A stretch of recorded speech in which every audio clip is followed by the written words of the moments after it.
And I'm going to introduce all of you to what I use today. If you find an interest in it, I strongly recommend that if you're on Facebook, that you join as many saddle pages as you can. YouTube is full of hundreds of very informational videos of some guys with great experience in the field that will steer you in the direction that works for each and every one of you. Okay? So with that said, I hunt out of the Latitude, wearing the shirt, Latitude Outdoors Method II saddle currently. I started out with their Method, I'm now hunting out of the Method II saddle. The saddle is nothing more than basically a hammock for your butt. This particular saddle is what we call a two-piece saddle. So there's the one-piece saddle and the two-piece saddle. Two-piece meaning that when I get out to my tree, it splits apart, and I have, this will be so much better when we get outside if weather permits. As you can see, I have one portion of the saddle goes across my lower back, the other portion drops down, and I can move it either right up on my glutes, or I can slip it down my hamstrings, and depending on my body position in the tree, I can pull this lower panel all the way down behind my knees if I want to and go into a sitting position, or I can pull it up higher and I can lean. With the single panel saddle, you have this large saddle that goes from your lower back all the way down behind your legs. You have less movement. You can't pull that saddle all the way down underneath on your hamstrings. And vice versa, if you pull it up too high in your back, then it's riding up into your glutes and it's not comfortable. They call them back panels, so especially for a single panel saddle, you can have that saddle here and then a back panel connects here, up higher in your back so you can lean into it a little bit more. I went with the two panel saddle because I like the versatility of being able to adjust those two panels while I spend time in the tree all day long. You will get some pressure points on your legs. There isn't a saddle on the market that doesn't create some type of pressure somewhere. Some of them create more of what's called saddle pinch. That's where you'll see more of this come together when we're outside on the tree. This piece right here is called your bridge, and this is what connects to what I will show you in a minute called the tether. It's basically connected to the tree. So when this wraps around your body,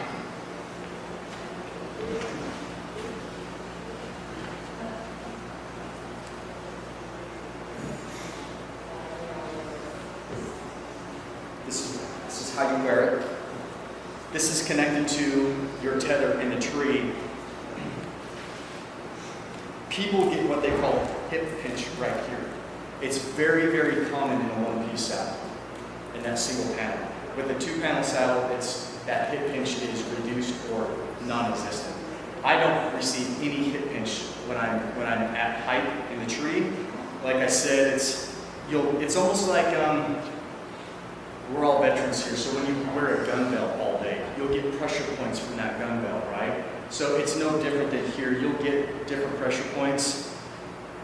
It happens early in the season. After you start putting a few hours in the tree throughout the season, that soreness goes away and you just hang out all day long. It's a very functional way to hunt. Okay, so there's this. My dump pouches.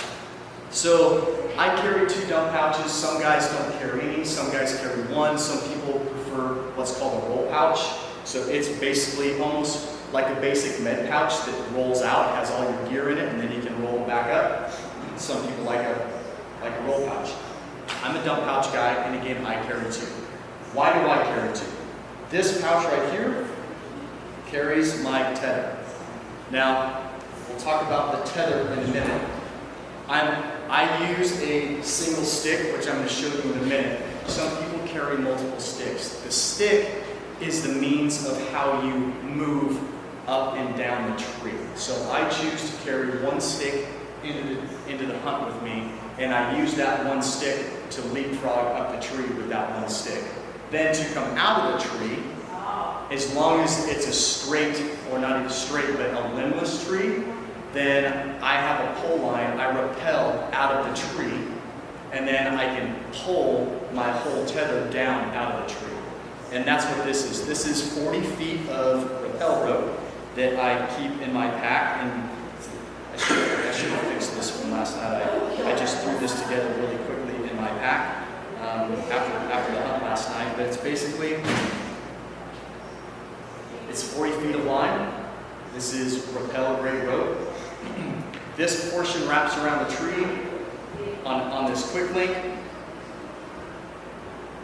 I thread it close, and then I just move this line up the trunk of the tree as I'm climbing up the tree with my climbing stick. Then this piece here is, again, I want to make sure everybody understands this is the method and the equipment that I use. There is so many different ways you can do this. I use what's called a Mad Rock Safeguard. This is an assembler. That's all this is. It's a mechanical assembly. Some people use the standard figure eight. Anybody here not know what a figure eight is for climbing or rappelling? Some guys use the figure eight. Some guys use nothing but knots. They try to use as little metal in their system as possible. So outside of carabiners, all they use is ropes and knots. I prefer this Mad Rock. What this does is, when I put this on my line,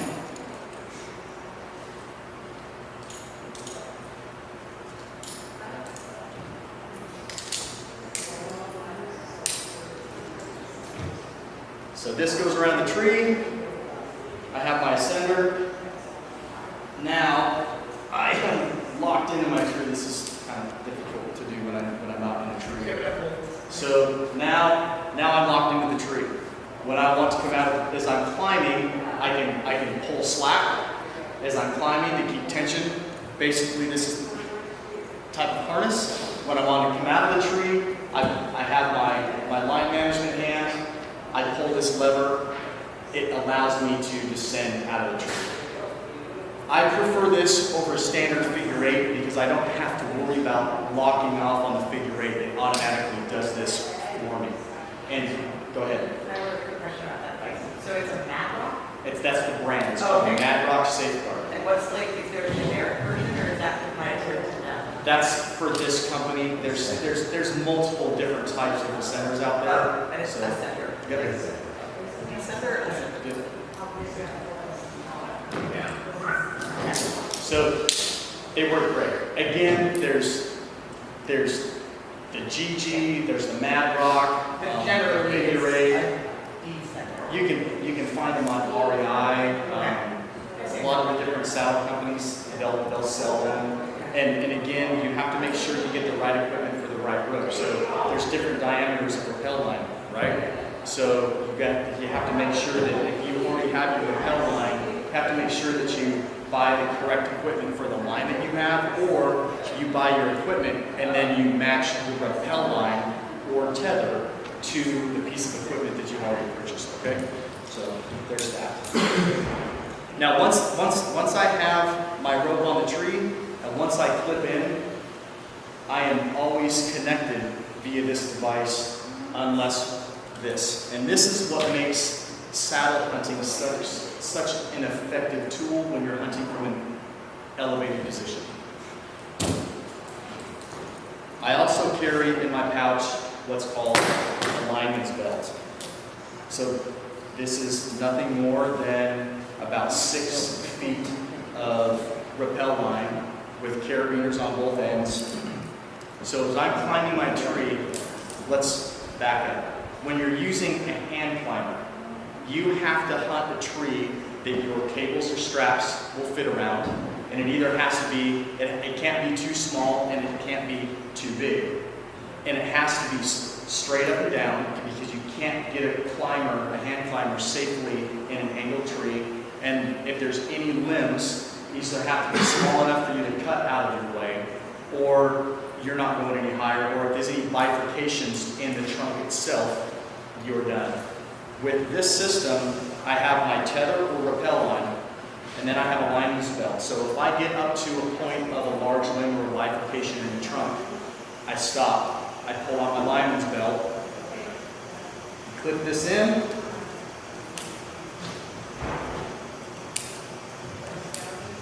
wraps around the tree, hooks in on this side, and then I can pull slack to wherever you now have positive connection on the tree. You're not sliding down, and I'm standing on my stick.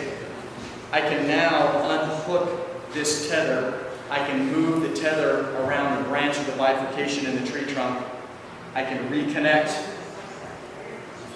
onto my tether. Then I can take off my lineman's belt and I can begin to move above it. And I can do that as many times as I need to.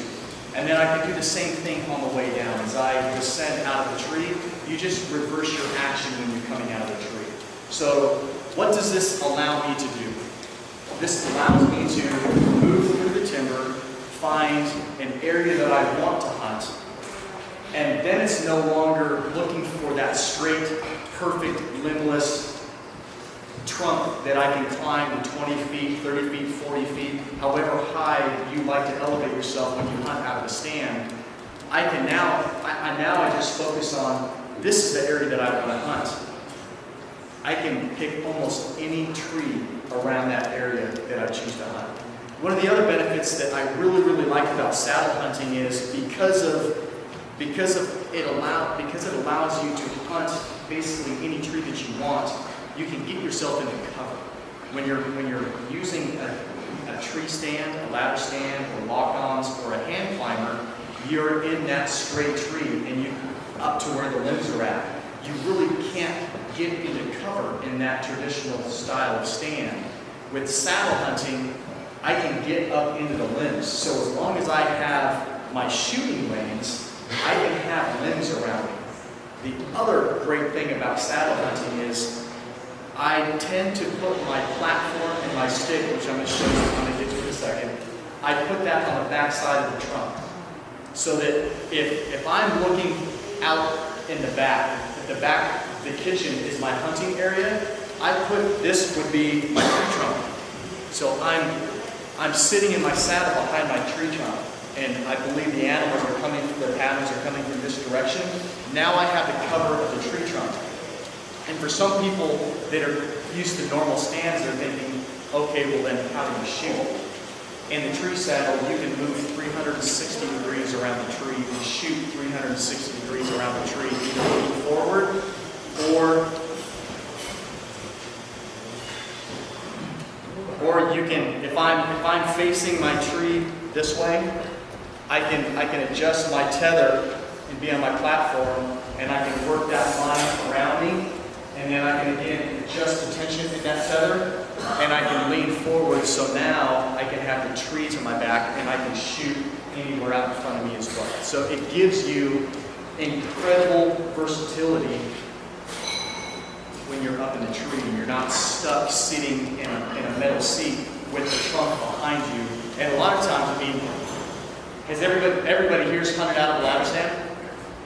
So if you hear noise behind you, how many times have you either turned around in your seat or tried to stand up in that ladder stand to shoot at an animal that's behind you, and then either they see all the movement, or the stand will move and creak, or there's noise, or then you're standing on that platform and you have a seat against your thighs and you're trying to maneuver your body to try to get that shot off, and it's not uncomfortable and it's not effective. The tree saddle takes all of that out of the equation. The only thing that I highly recommend is, especially for archery, is practice shooting out of the tree saddle, because you'll get into different angles where you can see the animal, but for those of us that shoot compound bows, having that bow vertical and level and having your anchor set correctly is super important for accuracy. When you're shooting traditional equipment, you can camp the bow. It's a little bit easier, but if you get into saddle hunting, I highly recommend, for archery purposes especially, that you practice shooting in the saddle so you get used to making sure that you're getting that proper setup in the shop. Go ahead. Okay, I might have missed it just now, I'm sorry if I did. Is there when you were lean back in it, did you already cover this, like lean back, like how, like, do you mostly just have like lean in your upper body, or do you have a way to like really lean back if you want to like? Both. Okay, so it's not like, I'm trying to imagine like, I've only used climbers, and I don't feel like I have like a ton of lean available, but either way, I would need a chair. You know? At some point, either after I'm through indoors today, if we have a break in the rain, we're going to go out and everybody can I'm going to set everything up on the tree. I'm going to climb with it. Then I'm going to come down. I'm going to set everything up basically at ground height so that you guys can get in the saddle and move around the tree. Okay? And if the weather doesn't work for us today, then we're going to do tomorrow saddle right there.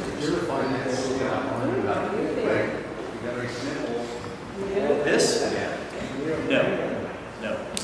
Now, creeping, saddle creep. So in a 2-panel saddle, rarely do. In the single panel, yes. The single panels go